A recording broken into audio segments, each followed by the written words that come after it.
2012 District 1 Baseball Championship. In Class 3A, it's the Phoenixville Phantoms versus the Golden Bears of Upper Moreland. Hello everyone, I'm Bernie Gallagher, joined by my partner Villanova coach Rod Johnson. The big dance is finally here, and this afternoon, a special treat for our fans, a clash of two District 1 powerhouses. Rod, let's break it down. First, let's look at the Upper Moreland Golden Bears, led by head coach Ernie Rare, defending district champion, two-time defending league champion, Suburban 1 Conference. Their road here, not an easy one, especially a gigantic win over Pope John Paul II, 2-1. But when you look at this team, a bevy of talent, and it's spearheaded by their leadoff player, Robert Knox, one of the best players in southeastern PA. Bernie, I couldn't agree with you more. Robert Knox, I watched him warm up prior to the game. He not only looks like a player, he is a player. Five-tool guy. He can run, he can throw, he can hit, he can field, he can hit with power. This is a guy that Phoenixville really needs to concentrate on, keep him off the bases. I believe he's the catalyst. Second of all, you mentioned how strong their league is. And the only teams they've lost to so far are 4A teams that are in the playoffs. So that's a heck of a resume. But Jack Clark once said, we're not playing on paper, we're playing on grass and dirt. So today, thank goodness for Phoenixville, they're playing on grass and dirt. And we're going to be quick here because the game is just about ready to start. On the flip side, Jack Sturgeon, a coach whose resume includes a state championship. Their attack spearheaded one of the top catchers in the state, Jack Ashburn. Well, I was impressed with his statistics. He's hitting .449. His on-base percentage is over .500. He's hit 3 home runs. He's got 22 RBI, and he's strong behind the plate. And we are just about ready to get started. You're watching the District 1 Championship on the PCTV Network.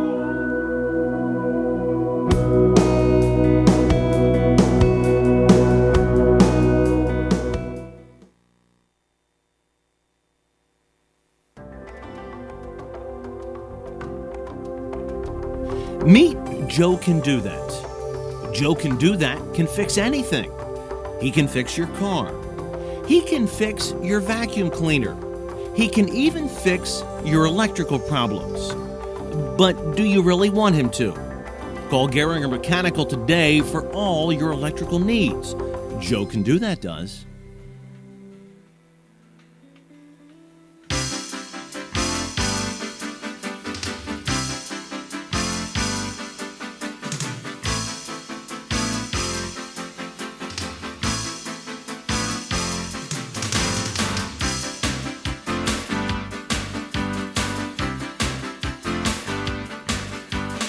You're watching the PCTV Network, your hometown station. We're home for you.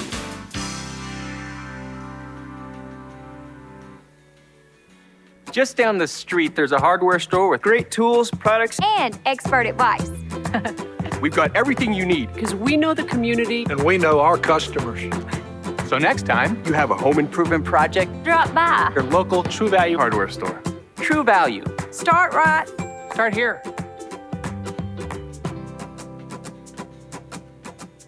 Your True Value expert is A.D. Moyer in Gilbertsville and Pottstown. On the web at admoyer.com. Back, first batter of the game, the aforementioned Robert Knox, arguably league MVP, Suburban 1 Conference. There's a shot to deep center field. Back near the wall. It is off the base of the wall. Knox is going to turn second. He's going all the way to third. He's going to cruise in for a leadoff stand-up triple. Rod, you talked about him in the pregame. This kid, for a leadoff hitter's got substantial power. Well, he didn't let me down. That's for sure. The warm air, that ball carried, climactic conditions, excellent for some long ball. Major League Dimension Park, you coach for Villanova. As Matt Cohn steps to the plate, it takes a shot to get it out of here. No, it really does. We played Temple a few times this year, and it does take a heck of a shot to get it out of this park. Although I do notice today, Bernie, the wind's blowing a little bit out, which will help. We have a Wrigley Field-type breeze blowing out to left center. Quick shot by Jack Ashburn, the all-star catcher for the Phantoms, down to third base, keeping Knox on his feet. They will concede the run at second and at first and at short. Third baseman take a check right in front of him. Ball high. Good velocity on the pitch from the Phoenixville pitcher, Colin Ammon. .444 batting average for Matt Cohn. There's a ball driven to deep right center. It's got eyes. It's going to roll near the warning track. Cohn with a double RBI, 1-0 Golden Bears.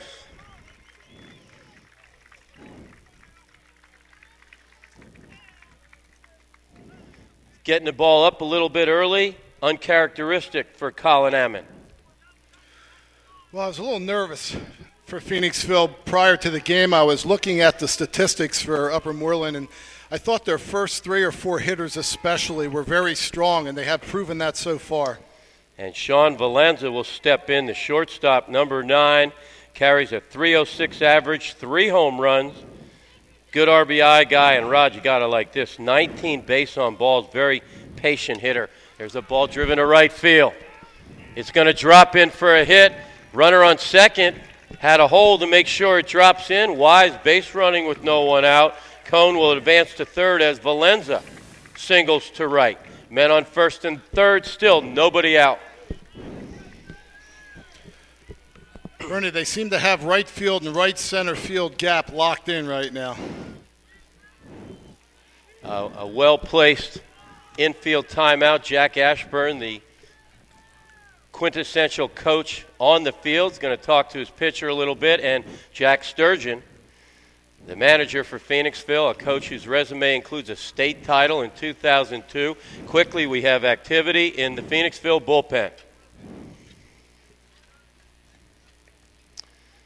Our PCTV crew doing a great job. We're up here in Ambler, Pennsylvania on the campus of Temple University. Gus Tellis, our new CEO, Olivia Prothero, Matt Wagner, the whole crew up here. And the winner of this game will advance to states. The loser, your season is over.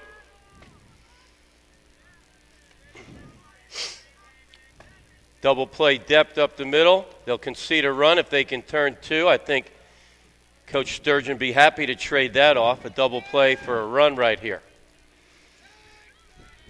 Yeah, you don't want to get ugly early. You just don't want to get ugly early. They're going to fake bunt, throw to second base. I got a shot at him. A nice throw by Ashburn, but very alert base running by Valenza. You are allowed 3 feet outside the baseline to either side, and he did utilize that. Men on second and third, no one out. Again, Phoenixville will concede the run at second, short, and first. Cleanup hitter Ryan Snyder, the second baseman. Number 2 carries a .393 batting average on the season. They are the defending District 1 champions, having defeated Pope John Paul II 1 year ago, right here on PCTV. Check us out on the web. All these games will be live streamed on just Google PCTV or the PCTV Network.com. All games will be archived on our website. This game being shown to you on Wednesday, May 30th, will be shown 7 more times over the course of the next 3 days. So check out the Pottstown Mercury for your times and channels, or just check out our website and check your program listings. Our good buddy Bernie, Tom Ramsey down here. Sorry, Rod. I apologize. Tom Ramsey down here from Phoenixville giving us a helping hand. Go ahead, Rod. Ammons is getting the ball up. He just needs to get a little bit more down angle, which he did there. Ground ball to shortstop. They're going to go home a little late on the throw. Joey Little really didn't have much of a chance. I don't believe he'd have had the runner at first. His only possible shot was at home, a pretty cerebral play by Little. But just like that, Upper Moreland still no one out. Runners on first and third. They've got 2 spot on the board already. And stepping up to the dish is a sophomore, Charlie Hooker, number 7, who will play first base. He is a kid who is being already looked at by local scouts, still only in 10th grade.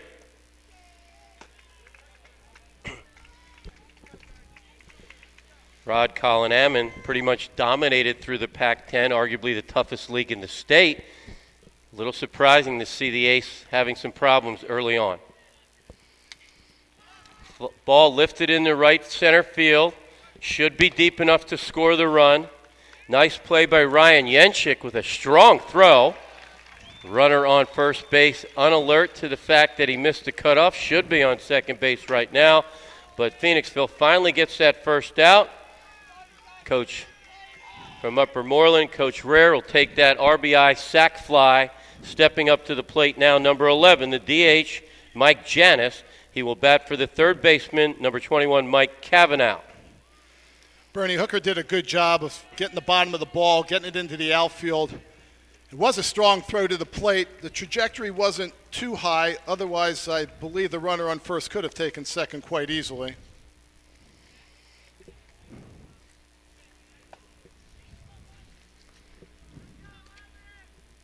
Fastball sails high. We have 4 umpires. Normally you would see 3, but the magnitude of this game, you've got some experience out there, 4 very experienced umpires. I want to thank all our sponsors. One of our big keys to the game, brought to you by Dr. Randy Uha of Uha Chiropractic, was to keep the ball low and either on the outside third or the inside third. Well, absolutely. There's a ball again lifted to center field. And boy, there's miscommunication. I believe the Phoenixville center fielder, Yenchik, may have lost it. And what an alert play by Chris Demi, the right fielder in full sprint mode, recovers to make the play, Rod. Yeah, I didn't get a chance to see if we faked the ground ball up the middle. I wasn't sure if the runner who rounded second came back and touched second. That'll bring to the plate Kyle Walder, number 24, the opposing pitcher. Boy, I'll tell you what, Ammon with a splendid move to first base, Rod. That was a quick move, and Upper Moreland's not messing around here, so we got to really keep this thing under control if you're Phoenixville. There's a ball lifted to the right side. It looks like it will drift out of play, foul ball.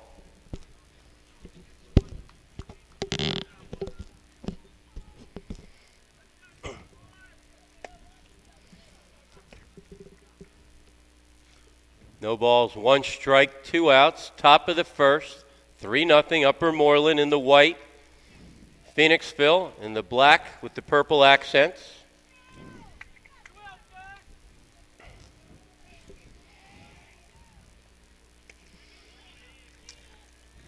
You can see he's up a little bit with those pitches, Rod. What we talked about is one of our keys to the game. Just about any league you play in, you've really got to be able to throw the ball down. If you're throwing the ball 90, 92 miles an hour, you can get away with throwing pitches up over the letters. Otherwise, people are going to attack that. I heard the other day a real good point that was made to pitchers. You have 3 parts of the plate. You have the inside corner, you have right down the middle, and you have the outside part. Don't throw to the one part, the middle. Yep, you're going to get hurt if that happens, obviously. We've seen that with the Phillies and people like Joe Blanton lately. No matter what the level. Fastball sails high, fouled off, back to the screen. Rod, physical dimensions of the field, perhaps something these kids aren't used to. Tons of space behind home plate. There is, and if you noticed, if the cameras can catch this later, it's a little funky back here. It actually goes up, so balls aren't going to hit that screen and come back. It almost reminds me of Haverford College, the same slope behind the plate, a good 30, 40 feet. When my team played for the district title back in the late 90s, we played at Haverford College, and it was a lot of adjustment, especially if your catcher's not as mobile. There's a ball driven to deep right center, giving chase, and it drops in. Upper Moreland's going to get another run out of this. That was a shot, a towering drive by Walder, helping his own cause.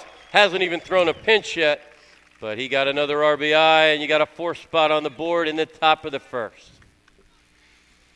I think Phoenixville is going to have to make a defensive adjustment. The right field and right center field deep. Again, you can see this ball really takes off into that right center field gap. Bigger dimensions, as we said. I really believe Phoenixville is just playing way too shallow in the outfield right now for the conditions. Coming to bat, number 5, the catcher, Pat Driscoll. Hiding him in that 8-hole, Rod, but as we discussed before the game,